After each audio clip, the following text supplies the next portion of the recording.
24 जून 2026 जम्मू कश्मीर के किश्तवाड़ की पहाड़ियों के बीच बसा अथौली इलाका और एक ऐसी दोपहर जिसने सुरक्षा व्यवस्था, अनुशासन और संस्थागत तालमेल पर कई असहज सवाल खड़े कर दिए। रिपोर्ट्स के मुताबिक शुरुआत एक सड़क विवाद से शुरू हुई। बताया गया कि किश्तवाड़ के डिप्टी कमिश्नर का काफिला एक सकरी सड़क से गुजर रहा था। सामने से आ रहे सेना के एक वाहन को रास्ता देने के लिए कहा गया। यहीं से कथित तनातनी शुरू हुई और बाद में उस वाहन को पुलिस स्टेशन ले जाया गया। लेकिन जो इसके बाद हुआ वो अब एक गंभीर आपराधिक मामले का हिस्सा बन चुका है। जम्मू कश्मीर पुलिस की एफआईआर के अनुसार करीब 30 से 40 सेना के जवान, जिनमें 17 राष्ट्रीय राइफल्स के अधिकारी और जवान शामिल बताए गए, अथौली पुलिस स्टेशन पहुंच गए। पुलिस का आरोप है कि यह हमला अचानक नहीं बल्कि प्री प्लान्ड था। एफआईआर में कहा गया कि कथित तौर पर यह जवान लाठियों, लोहे की रॉड, हथियारों और गोला बारूद के साथ पुलिस स्टेशन परिसर में दाखिल हुए थे। आरोप है कि मुख्य गेट, जो कि उनका मेन एंट्रेंस गेट था अथौली पुलिस स्टेशन का, और उसकी बाउंड्री वॉल को पार करके थाने में घुसपैठ की गई और ड्यूटी पर मौजूद पुलिस कर्मियों पर हमला किया गया। पुलिस के अनुसार एसएचओ अथौली उस समय आधिकारिक ड्यूटी पर ब्लॉक दिवस कार्यक्रम में थे जब उन्हें फोन कर इस थाने के भीतर जो क्रिमिनल असॉल्ट की सूचना दी गई। एफआईआर में यह भी दर्ज है कि एसएचओ के लौटने पर उनके साथ भी कथित मारपीट हुई, उनकी वर्दी फाड़ दी गई और एसडीपीओ अथौली पर भी हमला किए जाने का आरोप है। रिपोर्ट्स के अनुसार एसपीओ सुरेश कुमार के गर्दन पर राइफल की बट से चोट लगने का दावा किया गया है। एफआईआर में यह भी आरोप है कि एआरटीओ किश्तवाड़ और उनके सुरक्षा कर्मियों के साथ भी मारपीट हुई है, जबकि सरकारी संपत्ति, आधिकारिक वाहन और पुलिस स्टेशन का मुख्य गेट क्षतिग्रस्त किया गया। इस मामले में पुलिस ने जिन धाराओं का हवाला दिया उनमें गैर कानूनी जमावड़ा, दंगा, आपराधिक अतिक्रमण, ड्यूटी पर तैनात लोक सेवकों पर हमला, गंभीर चोट पहुंचाना, आपराधिक धमकी, सरकारी संपत्ति को नुकसान और अटेम्प्ट टू मर्डर जैसे गंभीर आरोप शामिल हैं। एफआईआर संख्या 17/2026 अथौली पुलिस स्टेशन में दर्ज की गई है। नामजद आरोपियों में colonel N Arun Gandhi, major Vikas Sharma, नायब सूबेदार शंकर गुरखे, राजकुमार, राहुल कुमार, अनूप सिंह और ओंकार इंगले का नाम सामने आया है, जबकि 30 से 40 अन्य अज्ञात सेना जवानों की पहचान जांच के दौरान तय किए जाने की बात कही गई है। अब बात भारतीय सेना के पक्ष की। उपलब्ध रिपोर्ट्स के अनुसार सेना की ओर से कहा गया है कि वो जांच में पूरा सहयोग करेगी। एक रक्षा प्रवक्ता ने कहा कि मामला एप्रोप्रिएट इंस्टीट्यूशनल मैकेनिज्म के तहत जांच के दायरे में है और जांच के नतीजों के आधार पर उचित कार्रवाई की जाएगी। यानी सेना ने इस चरण पर विस्तृत सार्वजनिक टिप्पणी करने से परहेज किया, लेकिन यह साफ कहा है कि संस्थागत प्रक्रिया के तहत मामले की जांच होगी।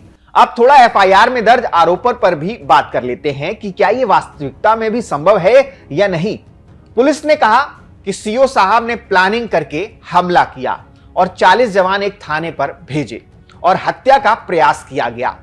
आपको यह जरा भी संभव लगता है कि सेना का कर्नल रैंक का अधिकारी प्लान बनाए और वो उससे में विफल हो जाए?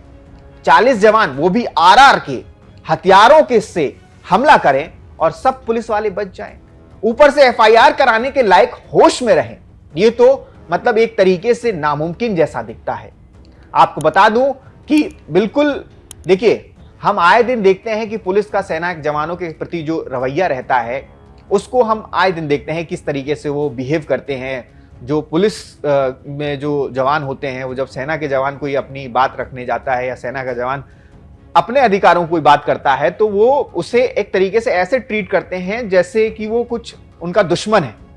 खैर, पुलिस का रवैया अक्सर मामले में आम जनमानस के साथ भी कुछ ठीक नहीं रहता। जब तक आप पावरफुल शख्स ना हो, आम आदमी थाने जाकर आसानी से एक एफआईआर तक नहीं करा सकता है, क्योंकि पुलिस लिखेगी ही नहीं आपकी एफआईआर। खैर, अभी यह मामला जांच के अधीन है तो ज्यादा कुछ नहीं कहा जा सकता, लेकिन अंतिम सवाल बस यही है कि यदि यह घटना हुई है तो उसकी सीसीटीवी फुटेज होगी, उसे दिखाया जाए, उसे दिखा करके निष्पक्ष जांच कराई जाए। अगर कोई दोषी है तो कानून के तहत सजा दिलाई जाए।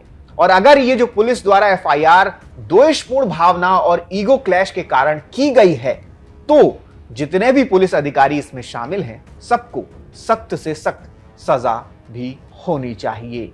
लेकिन जिस तरीके से पुलिस ने पूरी कहानी बनाई, जिस तरीके से पुलिस ने पूरा जो है इल्जाम लगाया कि लाठी डंडों रॉड के साथ भारतीय सेना के जवान जो हैं वो एक थाने पर हमला करते हैं और थाने के सभी पुलिस वाले और अधिकारी जो है वो इस होश में थे कि उन्होंने पूरी प्रॉपर तरीके से जो है एफआईआर भी करवाई और अभी मेडिकल जांच और सारी चीजें होंगी, उसमें साफ हो जाएगा कि ये सारी चीजें क्यों हुई।